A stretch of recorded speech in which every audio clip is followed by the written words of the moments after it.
peut faire mal, ça peut faire du bruit. En capitale, en lettres d'imprimerie. Un jour sans appartenance, une nuit sous la tangente de l'oubli. En cas de coup dur, parler de ses soucis. Faire marche arrière ou encore dire oui. À chacun sa couverture pour se réchauffer si ça vous dit.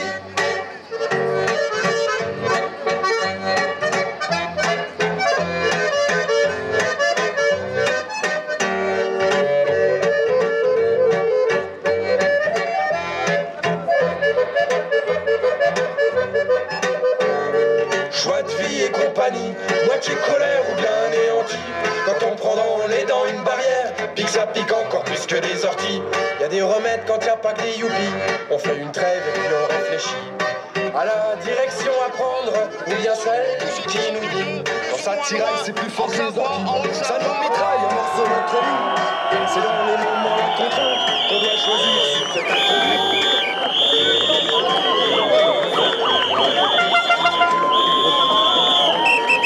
Je vous annonce tout de suite que la semaine prochaine, nous ne serons pas à Annecy, nous serons ailleurs. On ne sait pas encore où, mais on sera ailleurs et on sera nombreux. On va être encore plus nombreux qu'aujourd'hui et jusqu'à plus soif. Dans le froid. Alors ce qui me motive grandement à manifester dans le froid, c'est l'injustice que nous vivons depuis 40 ans et c'est le monde de demain que nous avons à construire pour nos enfants. Il ne reconnaît pas la souffrance des citoyens qui défilent. Il parle toujours, il nous qualifie de violents, de casseurs, de haineux, alors que nous sommes là de façon pacifique à nous faire entendre. C'est ma première manifestation déjà. Je suis le mouvement des Gilets jaunes par le biais d'internet parce que j'ai pas la télé, parce que voilà.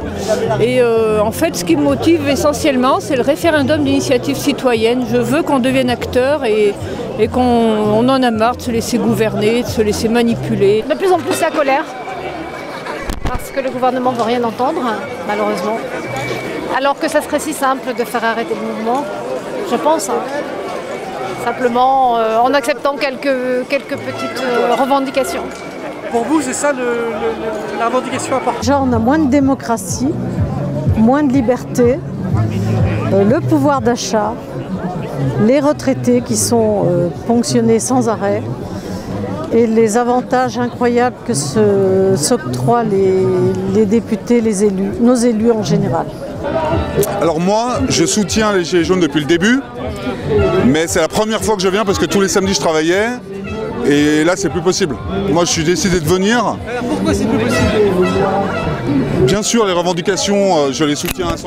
Le plus important pour moi c'est un partage des richesses. En fait, et si je suis là c'est surtout pour que le 1% ne gagne pas tout et que les sommes elles sont tellement vertigineuses que voilà, c'est ce qui me motive et ces inégalités elles sont démesurées quoi. La répression, l'obstination, c'est incompréhensible pour moi. Moi je refuse et je refuserai toujours une société dans laquelle il y a une telle répression contre des femmes, des personnes âgées, contre des gens qui manifestent pacifiquement, même si je comprends la violence de certaines personnes en gilet jaune, je la comprends. C'est une réaction à la violence qu'on nous impose. Donc moi, je refuse ça, et voilà. Et je pense que c'est tout le problème de l'état actuel, c'est que des gens comme moi j'ai jamais manifesté, hein, mais là c'est pas possible. Je refuse ce monde pour mes enfants.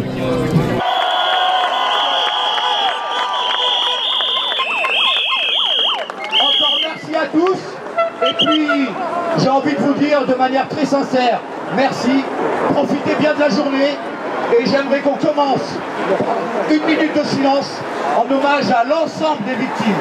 Et j'ai bien précisé l'ensemble des victimes, celles qui ont perdu la vie, malheureusement, les nôtres qui sont blessés, mutilés, etc. Mais ayons également une pensée, s'il vous plaît, je sais que tout le monde ne sera pas d'accord avec moi, mais ayons quand même une pensée aux forces de l'ordre qu'on envoie au casse-pipe et qui finalement sont des gens comme nous. Ce sont nos frères, nos sœurs, nos voisins. Merci à tous.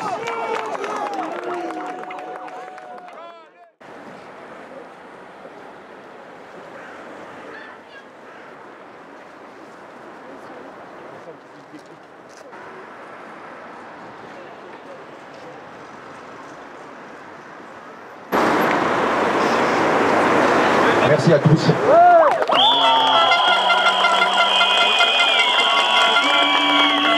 Une question qui pour vous paraît importante.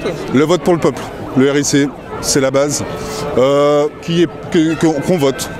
Qu'on vote enfin pour quelque chose. Colucci disait qu'en fait on votait que ça servait à rien, mais c'est la vérité. Là il faut que ça serve à quelque chose et voilà, c'est la revendication première. Et qu'après tous ceux dont c'est le métier de faire de la politique, eh ben, qui dégagent quoi. Clairement qui dégagent. Oui, parce qu'il y a eu beaucoup trop d'avantages et on le voit aussi aujourd'hui dans les arrestations qui se font, la justice, on se demande voilà, ce qui se passe. Ça pose question quoi.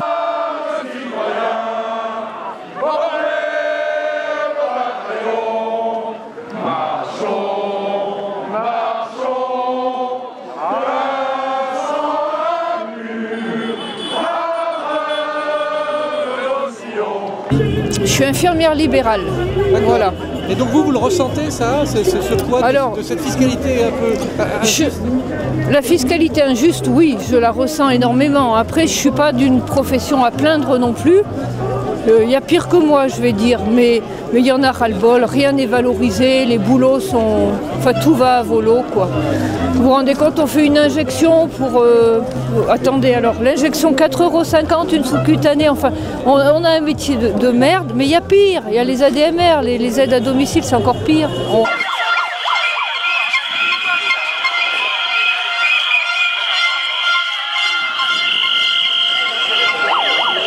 Voilà, je suis pour ce mouvement parce qu'il est populaire, parce qu'il ne s'attache à aucun parti politique. C'est un mouvement de fond, c'est une lame de fond et je pense qu'elle ira loin et dans le monde et c'est ce dont on a besoin maintenant. Alors on l'a vu dans les 2 mois, il y a une liste considérable et très cohérente de revendications. Dans cette liste-là, une ou deux revendications qui pour vous restent importantes, ou premières peut-être à... Le RIC, donner du pouvoir aux citoyens. Et puis ce qui me plaît aussi dans ce RIC, c'est le fait qu'on puisse changer les personnes si on les trouve incompétentes ou si elles sont prises malheureusement dans les filets de certaines personnes parce qu'on connaît la manipulation donc des hommes politiques ou des lobbies, etc. Donc l'homme est faible. C'est pas une critique du tout, c'est juste être réaliste et que ça c'est un vrai avancement de se dire que bah oui on peut faiblir mais que derrière il y a d'autres personnes sans jugement qui peuvent prendre la place et continuer à avancer dans le bon sens.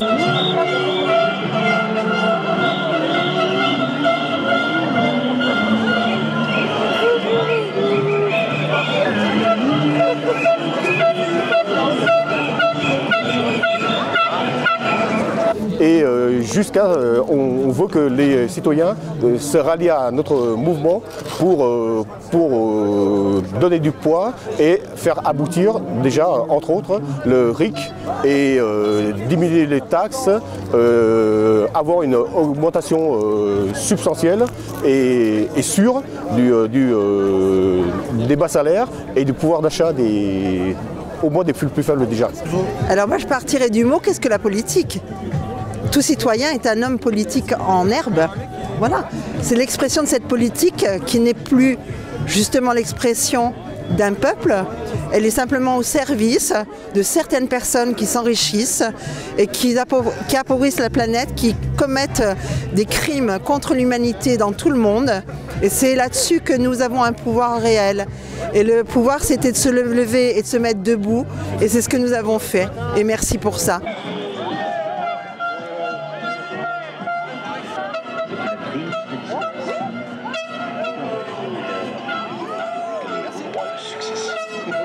Pas fatigué. On n'est pas fatigué.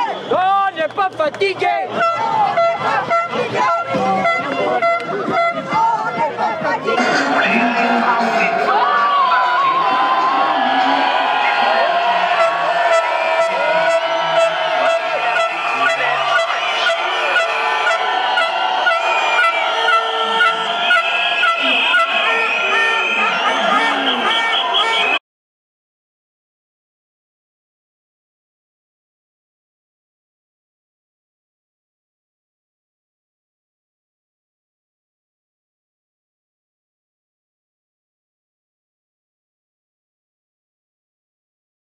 Peut-être ça vous concerne. Est-ce que vous avez fait assez d'efforts dans votre vie pour mériter ce que vous avez? Eh ben, certainement plus que lui. Hein. Je pense pas qu'il ait déjà porté des parpaings, qu'il ait travaillé, qu'il ait fait des... Voilà, moi je suis pas... J'ai des idées, je peux me regarder dans une glace. Lui, il doit pas pouvoir. Lever à 5 h du matin, travailler 12 heures par jour, c'est peut-être pas faire des efforts, mais je pense que j'en fais suffisamment. Maintenant, je vais lui retourner le compliment. Est-ce qu'eux font assez d'efforts? Est-ce qu'ils savent ce que c'est que de travailler vraiment? Si on regarde le passé de certains de ces politiques, comme Castaner, etc., honnêtement, ils peuvent pas se regarder dans une glace. Oui, moi j'ai travaillé toujours 7 jours sur 7. Ça fait 1 an que j'ai pas pris un jour de congé. C'est mon premier jour de congé, je suis dehors avec vous. Comment voilà. vous sentez-vous cette Et je gagne pas le SMIG, donc je sais ce que c'est que de travailler. D'après lui, non, mais d'après nous, on étouffe tous les jours. On étouffe, et il y a la moindre augmentation. Moi, personnellement, je suis artisan et je paye très très cher. Et d'ailleurs, à mes revendications, je vais les faire valoir auprès des impôts. Je ne suis pas entendu. Parce qu'en tant que retraité, on a fait beaucoup d'efforts. On a beaucoup travaillé. Les personnes aujourd'hui qui sont en activité travaillent aussi beaucoup, sûrement. Mais est-ce qu'on leur donne les moyens? Et est-ce qu'on leur ne met pas une pression incroyable pour qu'ils doivent avoir du rendement tout le temps et voilà. Bah écoutez, monsieur Macron, moi je vais vous dire qu'on travaille. On est tous des travailleurs, on n'est pas des chômeurs, on n'est pas des cas sociaux, on travaille. Moi je suis commerçante et dans le coup, faut arrêter de nous prendre pour des idiots. Non. Comment vous le vivez, vous, d'entendre une parole pareille au bout de 2 mois de revendication des Gilets jaunes?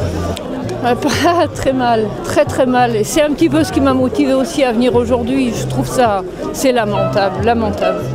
J'ai écouté aussi M. Castaner parler sur la violence, et moi j'ai des retours de gens qui font les manifestations, qui me disent qu'ils sont vraiment pacifistes, et je les crois, quoi, donc voilà. Il y a un vrai décalage pour vous? Ah oui, réellement. Très maladroite. Comme tout ce qu'il dit, à mon avis, il ferait bien de se taire. Voilà, il est déconnecté des réalités. J'ai rien contre lui personnellement, mais il n'a rien à faire en France et surtout rien à faire dans son rôle de président. Et je crois qu'on en est tous conscients. Moi je pense que la place elle est bonne, qu'il a des amis il est là en place parce qu'il a des amis très puissants et que voilà, il veut vraiment décrédibiliser parce qu'il y a beaucoup de gens qui s'opposent aux gilets jaunes parce qu'on est blocage. Alors moi je suis un peu contre les blocages de manière générale parce que je pense que ça dessert la cause.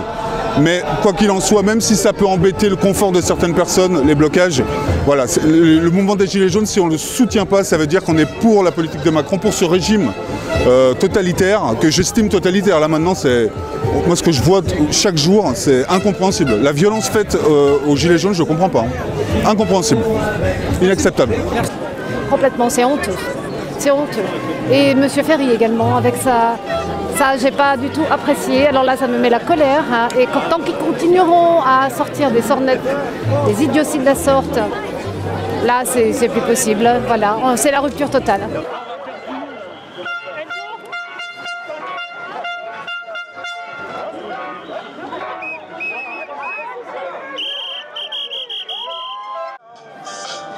C'est une évidence, nos vies n'ont plus aucun sens depuis que nos rêves sont axés sur le prix de... Bonjour à tous, avec TVNet Citoyenne, on croise nos confrères qui sont sur le terrain, qui servent à reporter la réalité médiatique, la réalité, la vraie, celle qu'il y a ici aujourd'hui lors de l'acte 9 à Annecy. Mot d'ordre, mobilisation, représentation, et le mouvement se structure, s'organise, la sécurité, les street medics et le véhicule balai. TVNet Citoyenne, merci à vous, et nous on est Born to be Jaune, on est sur le terrain pour les Gilets jaunes. Ciao ciao. Salut.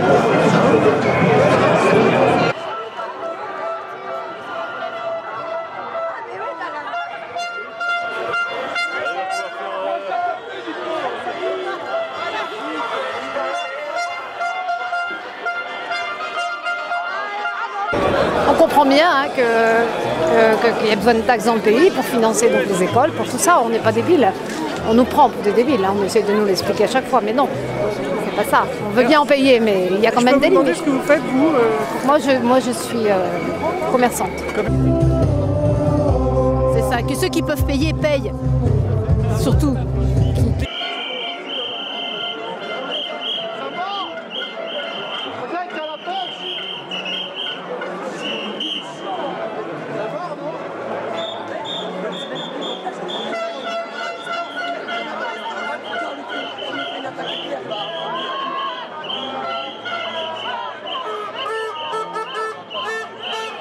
Alors, pour information, là, je suis content parce qu'on a réussi à réunir la Maurienne, la Tarentaise, le bassin uginois et la Haute-Savoie. On continue bien sûr à revendiquer le pouvoir d'achat. On revendique le pouvoir actuellement en place qui justement impose ses dictates et veut encadrer le référendum d'initiative citoyenne, chose que nous ne voulons pas. Il appelait ça le grand débat.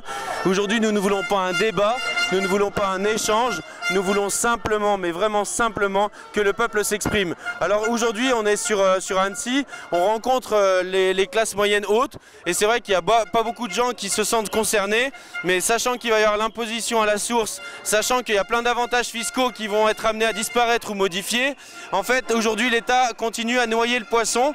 Et vous allez voir que dans pas longtemps, en fait, il y a beaucoup de gens qui vont nous rejoindre. Voilà, j'essaye de sensibiliser plus de monde.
Son pote, un peu là. Comment?